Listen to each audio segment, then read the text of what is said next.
Chantal Roberge. Donc, je vais faire une courte vidéo sur ce qu'on appelle la hiérarchie du Code civil des professions, mais je veux parler de ce qu'on appelle salir la réputation, OK? Salir la réputation d'un professionnel est très grave s'il y a une atteinte au niveau de son commerce, OK? Exemple,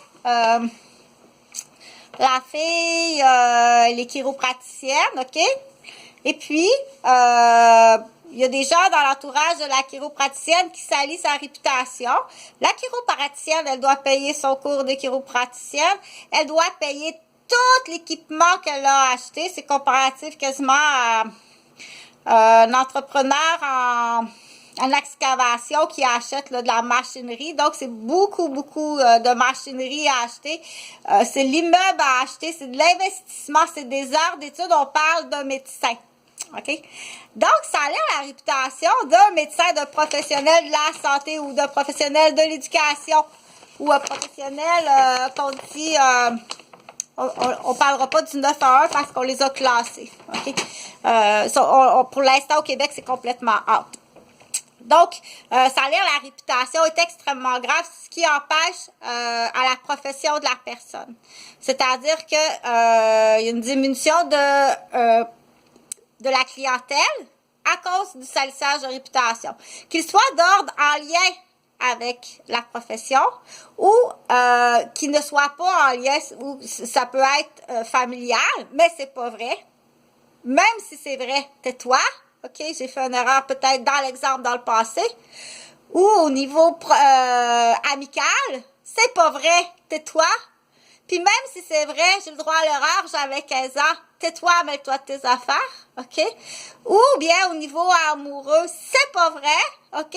Et même si c'est vrai, on a le droit à un cheminement de vie amoureux où est-ce qu'on fait des erreurs, tais-toi. T'as pas le droit de salir la réputation de professionnel de la santé, qui est là pour te soigner. Hier, tu me salis, aujourd'hui, tu me demandes de te soigner, de te réparer.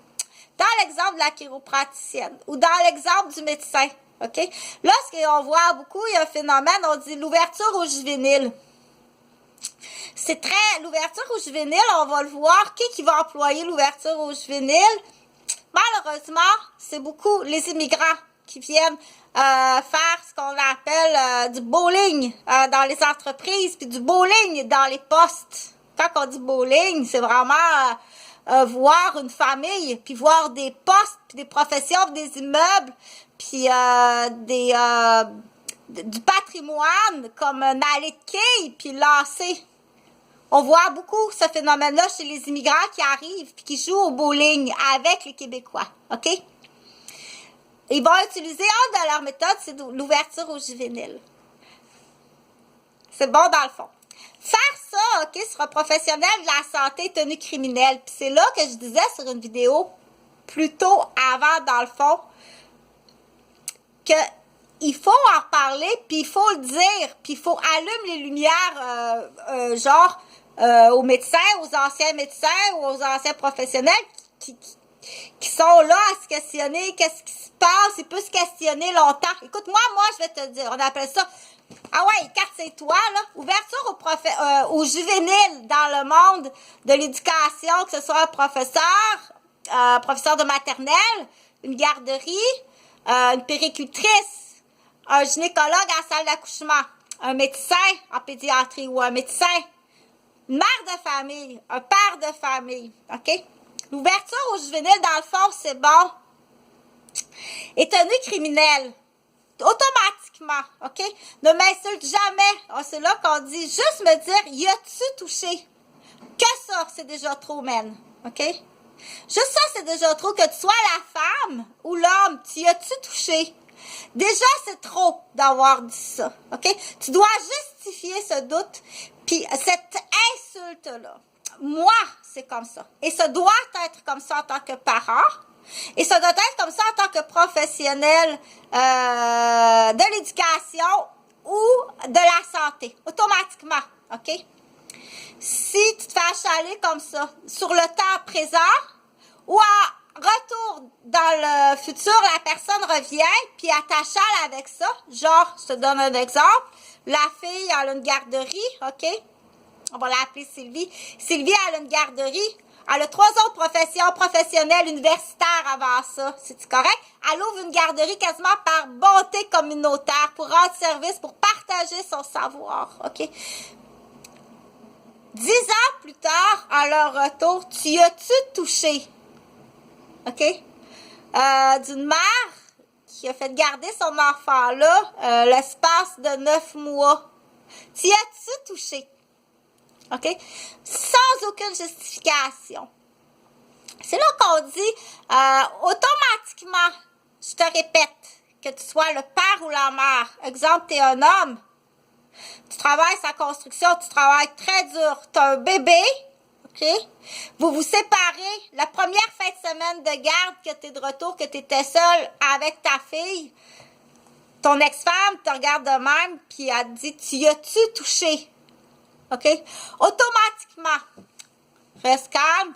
Tu as peut-être eu un cadeau Tim Hortons à t'en venant si tu es passé prendre un café. Les vaches sont rendues là. OK? Ça, petit étude, là, mais je te l'expliquerai plus tard. Automatiquement, tu restes mou. OK? C'est là que je dis reste mou puis tiens-toi. OK? Ça, c'est pas grave ce qui va arriver.